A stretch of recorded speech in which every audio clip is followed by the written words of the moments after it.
Terima kasih pemirsa, Anda masih bersama kami dalam Kominfo Newsroom. Pemirsa, kasus penyakit hepatitis akut yang terjadi lebih dari sepekan membuat masyarakat panik, khususnya bagi para orang tua. Penyakit hepatitis akut misterius ini diduga telah melanda dunia dan telah menyebar di sejumlah wilayah Indonesia. Untuk mencegah disinformasi lebih jauh dan lebih luas, ini perlu adanya pelurusan atau diluruskannya informasi dari berbagai isu menyimpang mengenai hepatitis akut ini. Kita akan membahasnya lebih lanjut hari ini bersama dengan Profesor Dr. Zubairi Jubran, selaku Ketua Satgas Penanganan COVID-19 Ikatan Dokter Indonesia. Terima kasih Profesor telah bergabung bersama kami dalam Kominfo Newsroom. Selamat sore Profesor. Selamat sore, apa kabar? Kabar baik insya Allah. Bagaimana Profesor kabar hari ini? Alhamdulillah sehat, seger, semangat. Ya, baik Prof. Mengenai berbagai isu yang sudah merebak di media sosial mengenai hepatitis akut. Di berbagai media sosial pula dikatakan bahwa hepatitis misterius ini berkaitan dengan vaksinasi COVID-19. Bagaimana dengan tanggapan Anda? Pasti keliru informasi itu karena dari kasus-kasus yang di bawah 5 tahun itu semuanya tidak pernah ada yang mendapatkan vaksin, dan karena memang vaksin tidak ada izin saat sampai sekarang ini untuk diberikan pada usia di bawah 5 tahun, belum ada bukti cukup kuat. Jadi di Indonesia, di Amerika, di Eropa, di Kanada, dimanapun tidak ada usia di bawah 5 tahun yang mendapatkan vaksin COVID-19. Jadi kasus-kasus hepatitis yang terkena pada usia di bawah 5 tahun itu terbukti sama sekali nggak ada hubungan dengan vaksin. Baik, penelitian juga tidak ada yang membuktikan bahwa yang terkonfirmasi hepatitis akut ini yang pernah dilakukan pula penyuntikan dari vaksinasi COVID-19. Kemudian bagaimana, apa bedanya virus hepatitis akut ini sehingga dapat dikatakan virus hepatitis akut berbeda dengan hepatitis yang sebelum-sebelumnya, Prof?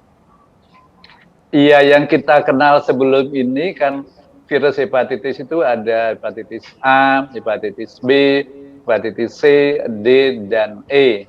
Nah, pada kasus pada anak yang di Amerika sampai 18 Mei kemarin ditemukan 180 kasus, itu ternyata tes terhadap hepatitis A-nya negatif, B negatif, C negatif, D negatif, E negatif. Jadi hepatitis akut yang misterius, yang penyebabnya belum diketahui pasti ini memang beda sekali dari virus-virus hepatitis sebelumnya.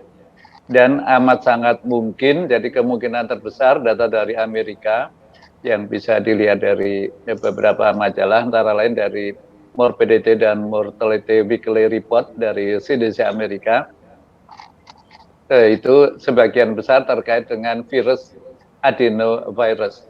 Di Inggris juga demikian. Baik, mengenai virus adenovirus ini, apa karakteristik dari virus ini sehingga mungkin bagi para orang tua ini bisa langsung mengenali bahwa ini merupakan gejala menuju hepatitis akut dan bukan hanya gejala demam biasa seperti itu, Prof? Iya, gejalanya persis sama dengan hepatitis akut yang lain. Jadi ada mata kuning, kemudian kencingnya gelap, kotorannya menjadi agak pucat, dan kadang-kadang ada meriang, ada sakit di perut. Jadi kalau dari gejala hampir sama, nggak ada bedanya.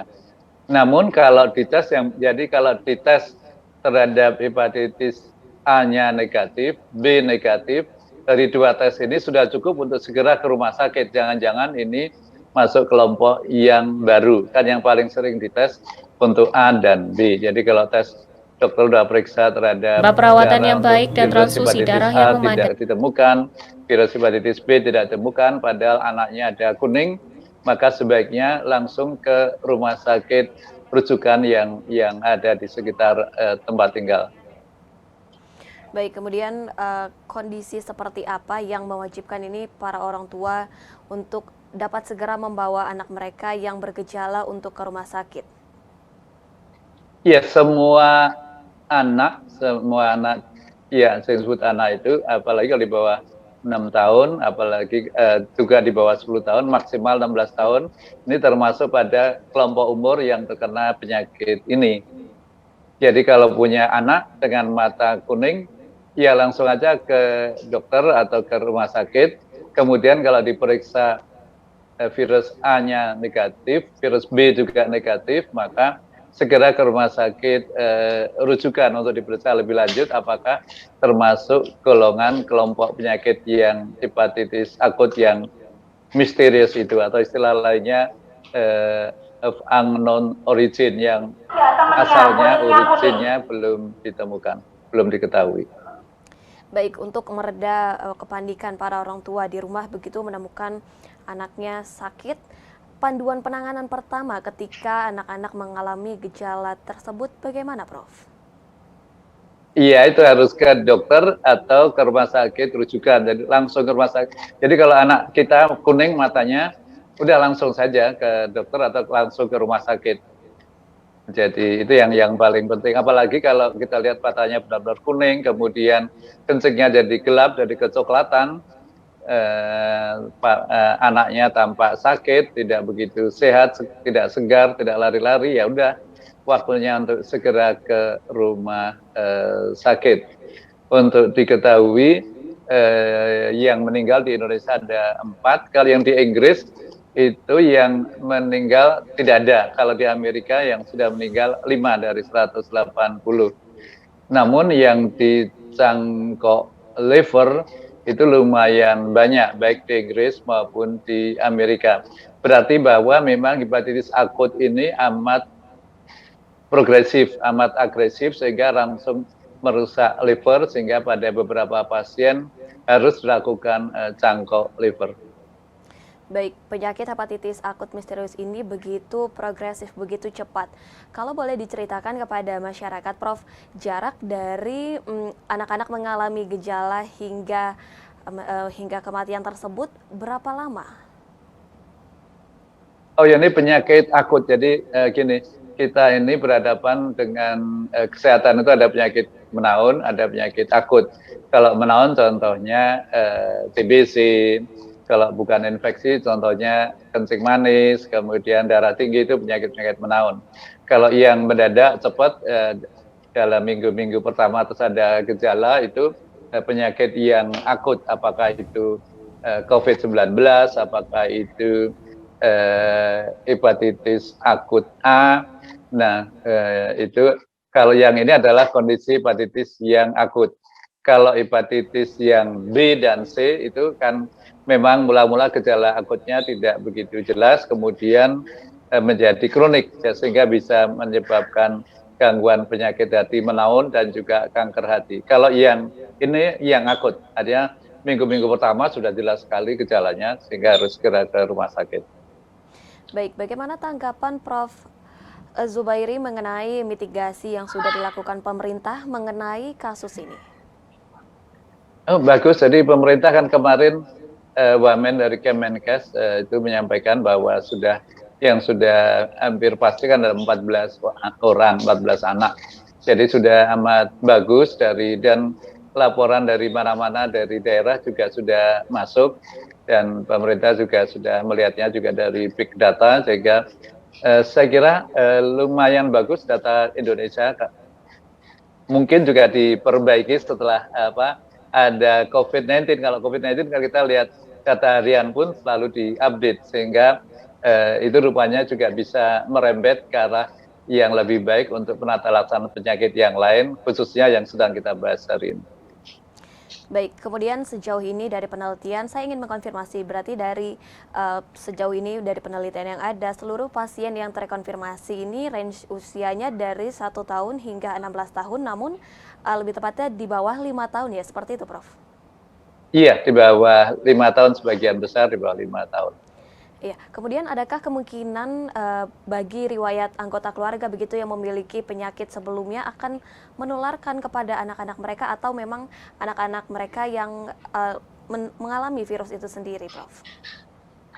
Iya, itu saya sudah cari di mana-mana, belum menemukan bukti bahwa katakanlah dari anak menular ke usia dewasa atau usia lanjut, dan yang dewasa atau usia lanjut itu tanpa gejala namun bisa menularkan ke anak yang lain.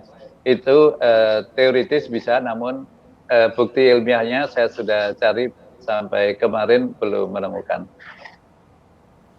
Baik, kemudian bagaimana ini anak-anak dapat mencegah penyakit ini mengingat pembelajaran tatap muka di sekolah ini juga sudah dimulai 100%, Profesor?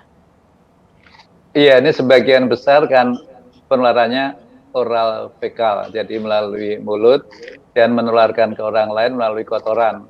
Jadi yang melalui mulut tentu kita harus hati-hati, jadi setiap kali mau makan harus kebiasaan cuci tangan. Kemudian yang dimakan, yang diminum, jadi harus yang bersih makanannya, harus yakin bersih, tidak hanya makanan, namun juga piring untuk makan itu juga harus bersih. Jadi kalau mau jajan, lihat dulu itu tempat cuci piringnya. Kemudian yang dimakan kadang-kadang bukan menu utama, namun ada sambal, ada acar, nah itu juga harus yang bersih. Dengan perkataan lain, ya sebaiknya sih nggak usah jajanan dulu untuk sekarang ini saat itu. Itu yang dari makanan. Kemudian kalau minum juga sama, minum harus minum dari air yang sudah matang, yang sudah direbus mendidih. Jadi jangan air keran, tidak boleh minum air keran. Kemudian karena ditularkannya kemudian melalui feses, melalui makanan, melalui kotoran, maka pembuangan pampers itu harus di tempat yang seharusnya, jangan dibuang di kali misalnya. Itu yang penting. Nah, karena virus adenovirus ini sebelum masalah hepatitis ini, adenovirus banyak sekali sebetulnya menyerang saluran nafas dan ditularkannya melalui droplet. Jadi tidak ada salahnya, saya kira lebih baik kita hati-hati untuk penyakit yang hepatitis akut yang misterius ini, kita juga selalu pakai masker. Udah, yang penting juga jangan anak-anak kita jangan menengok orang yang sakit. Jadi kalau orang tuanya nengok keluarga lain yang sedang sakit, jangan bawa anak-anak. Baik, terakhir Prof, mengenai pengobatan bagi pasien yang mengalami hepatitis akut misterius ini. Apa jenis pengobatan apa yang akan dirasakan oleh anak-anak sehingga anak-anak ini mulai dapat mengantisipasi dan mulai mencegah untuk hidup sehat dan agar tidak terkena penyakit tersebut? Iya, saya kira sudah standar untuk penyakit hepatitis akut ini pengobatannya, ya, terutama karena simptomatis. Kemudian kalau misalnya kurang cairan ya diberikan infus, kalau demam diberi obat penurun panas. Namun obat yang khusus terhadap adenovirusnya sendiri sih tidak, saya tidak lihat ada obat yang khusus untuk itu. Dan kalau melihat data Inggris, jadi kita nggak usah terlalu khawatir. Artinya kalau pasiennya datang tidak terlambat, kemungkinan untuk tidak tertolong itu ternyata bisa 0. Kalau kita melihat di Inggris. Kalau kita melihat di Amerika dari 180 ada 5 yang meninggal, itu juga berarti tidak banyak. Jadi kurang dari 5%, jadi sedikit sekali yang meninggal. Nah, di Indonesia ada yang meninggal 4, itu kalau dari 14 ya lumayan banyak. Mungkin karena keterlambatan ke rumah sakit. Jadi kita mengingatkan para orang tua atau kakaknya atau anggota keluarga yang punya anak-anak di rumah, itu kalau ada gejala mual, muntah, sakit perut, apalagi dengan begitu ada mata kuning atau buang air besarnya pucat atau kencingnya seperti teh, nah harus segera ke rumah sakit agar dirawatnya jangan sampai terlambat mendapat pengobatan. Baik, kami semua berharap semoga tidak akan ada lagi korban maupun anak-anak yang berjatuhan begitu yang mengalami hepatitis akut misterius. Kuncinya adalah hidup sehat, sanitasi sehat, dan juga makanan yang sehat juga perlu dapat dikonsumsi. Dan yang paling penting adalah jangan sampai menunggu terlalu parah hingga baru dibawa ke rumah sakit seperti itu ya Prof ya. Terima kasih Prof Zubair Zurban yang telah bergabung bersama kami pada hari ini. Salam sehat. Terima kasih semuanya. Ya, salam sehat, semangat. Salam sehat Assalamualaikum. selalu. Baik, pemirsa, kami akan kembali dengan beragam informasi menarik lainnya. Tetaplah bersama kami dalam Kominfo Newsroom.